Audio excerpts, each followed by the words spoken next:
Hello നമസ്കാരം. ഇന്നലെ ഞാൻ IIT പ്ലേസ്മെന്റ്സിനെ കുറിച്ചിട്ട് ഒരു വീഡിയോ ചെയ്തിട്ടുണ്ടായിരുന്നു. അതിൽ വന്ന മെജോറിറ്റി കമന്റ്സിൽ ആളുകൾ പറയുന്നത് സ്കിൽസിനെ കുറിച്ചിട്ടാണ്. Definitely skill is the most important thing.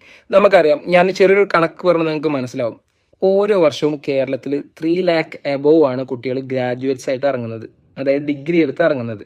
അതിൻ്റെ കൂടെ 6 മാസം ഡിഗ്രി, അങ്ങനെ ഒരുപാട് ആളുകളും വരുന്നുണ്ട്. അപ്പോൾ ഈ ഡിഗ്രി അല്ലെങ്കിൽ സർട്ടിഫിക്കറ്റ്സ് എന്നുള്ളത് എൻ്റെ ഒരു പോയിന്റ് ഓഫ് വ്യൂവിൽ എന്താണെന്ന് വെച്ചാൽ ഒരു ടിക്കറ്റ് മാത്രം, ഒരു ജോബ് ഇന്റർവ്യൂവർ മീറ്റ് ചെയ്യാനുള്ള ഒരു ടിക്കറ്റ് മാത്രം.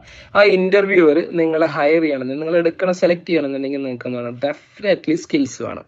അതായത് ഞാൻ സിമ്പിൾ പറയുകയാണെങ്കിൽ 10 പേര് ഇന്റർവ്യൂവിന് വന്നിട്ടുണ്ട്. ആ 10 പേരിൽ ഏറ്റവും ബെസ്റ്റ് ഒരാളെല്ലാം പിക്ക് ചെയ്യുക. അതെങ്ങനെ മോണിറ്റർ ചെയ്യെങ്കിൽ സ്കിൽസ് നോക്കിയിട്ട് അയാൾ നോക്കുന്ന മേ ബി സ്കിൽസ് കമ്മ്യൂണിക്കേഷൻ ആവും, അല്ലെങ്കിൽ നമുക്കൊരു പ്രോബ്ലം സൊല്യൂഷൻ ചെയ്യുന്നത് എങ്ങനെ ആവും, ഡിസിഷൻ മേക്കിംഗ് ആവും, അതിന് ടെക്നിക്കൽ സ്കിൽസ് ആക്കാരം, നിങ്ങളെ കമ്പ്യൂട്ടർ നോളജിനൊക്കെ നോക്കിയിട്ടുള്ള സ്കിൽസ് ആക്കാരം.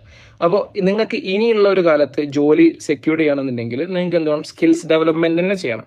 ഞാൻ നിങ്ങൾക്ക് എങ്ങനെ ഏതൊക്കെ സ്കിൽസ് ഡെവലപ്മെന്റ് ചെയ്യാം, അല്ലെങ്കിൽ ഏതൊക്കെ മെത്തേഡ്സ് ഉണ്ട്, ടെക്നിക്സ് ഉണ്ട് എന്നുള്ളതിനെ കുറിച്ചിട്ട് ഞാൻ എന്ത് ചെയ്യാം അടുത്ത വീഡിയോയിൽ പറയാം. Anyway, thank you.